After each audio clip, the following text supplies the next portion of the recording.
Hi, welcome to this video. This is going to look at amino acids. Now, amino acids commonly occur in the human body. We get them make up into proteins.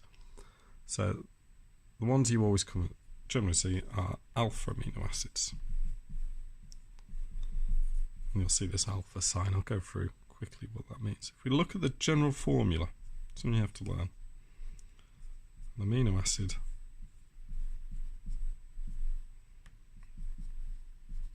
looks like this. We've got here our acid group, or carboxylic acid.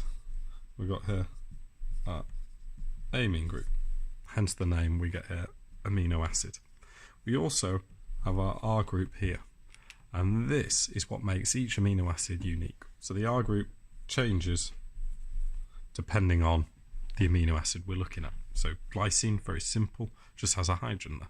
Other ones, tryptophan, gets a bit more complicated. So on, there's lots of different amino acids. The only thing that changes is that R group. This, in nearly every single one, stays the same. And this is our general formula.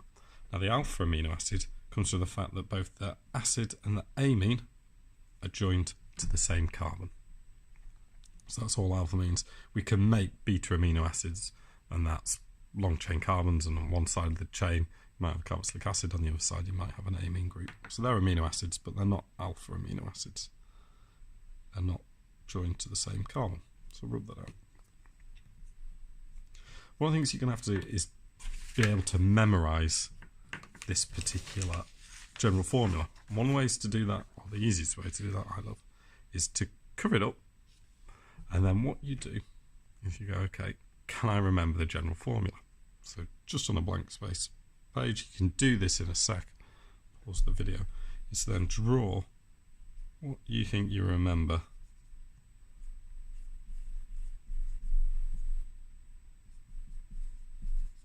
of the amino acid. Amino acid general formula. And then you can have a look and see, well, did I remember that? Let's say, what did I get right? Pen. What did I get wrong? So first of all, I got a carbon in the centre. So my central carbon, I'm happy with, I remembered that. Carboxylic acid, I remembered that. Now down below, I put an R instead of a H. So I can put over here that I forgot that it was a H there, and need to put, and I put an R. So that's something I got wrong. Then over on the left hand side, I put NH3. I put ammonia onto the end of there instead of NH2. So in the general formula, that's incorrect. So I put that I forgot the NH2 here, but I did up above. I remember that was an R. Just get that clear slightly out of the way. So that is just a quick revision method. The retrieval practice is a really, really useful way to revise. Anytime, any subject, cover it up, see what you remember, write down what you remembered, but most importantly, what you'd forgotten, and keep on trying that. So that's our general form of amino acid. Name comes to the fact we've got an amine group and an acid group, hence amino acid. Alpha, both joined to the same carbon.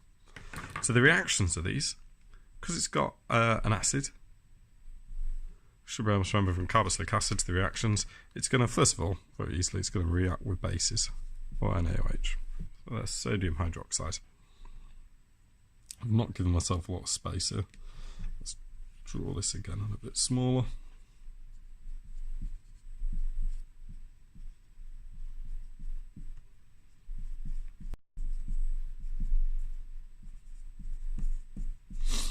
So there's our amino acid and our sodium hydroxide. So, acts like an acid, because it is an acid. It's going to lose that proton, that H. It's going to drop off, and it's going to join with this OH. And we're going to get H2O. So when you react an acid with a base, you get water and I hope you're saying salt. And then our H goes below, we get our COO minus, and our Na plus goes in there as well. Don't technically have to include the minus of the plus. I always like to show it's an ionic bond. What you cannot do is draw it like that. Sorry. So you cannot put in a covalent bond. It's not a covalent bond between these two in a salt. So that's our first reaction. We react with bases to form a salt and water. Our second reaction, straighten up my board, is that carboxylic acids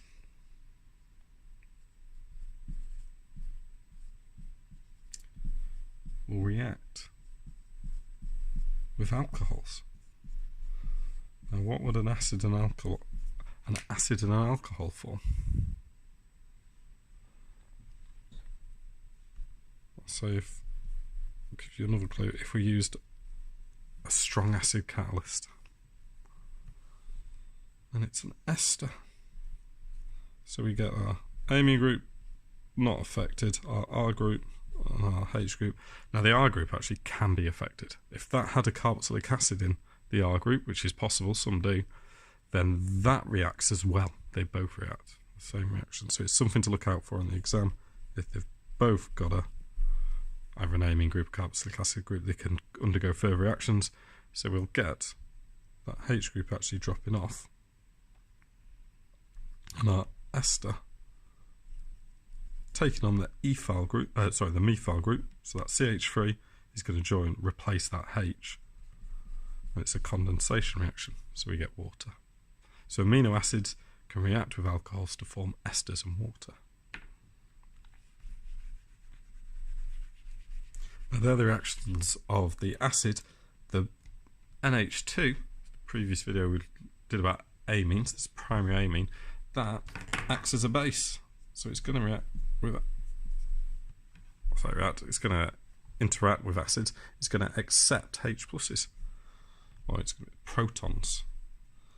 And what happens is it accepts that proton, becomes slightly positive or fully positive,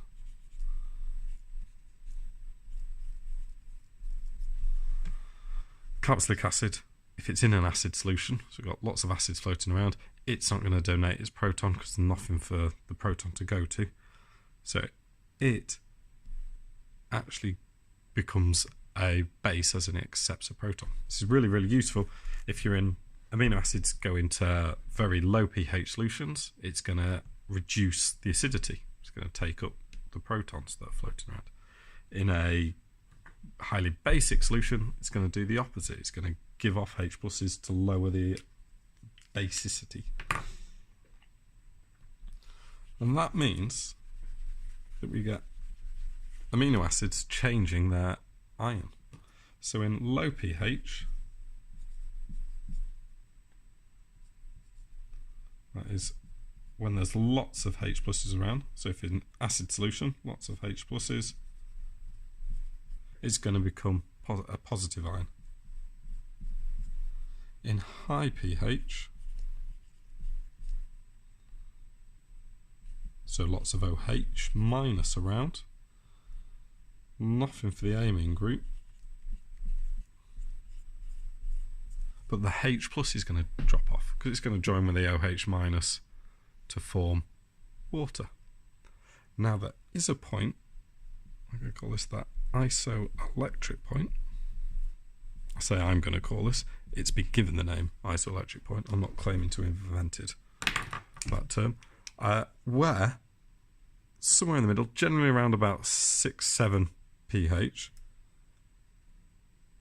that amino acids, I'll do it in green so it stands out a bit more, behave, they accept protons to become NH3+, but they also donate protons to become COO-, and each amino acid has its own individual isoelectric point where it'll be both positive and negative. It's a specific pH, and you'll see it changes. It depends what's in the R group as well, whereabouts that is. So each one has its own different, unique isoelectric point.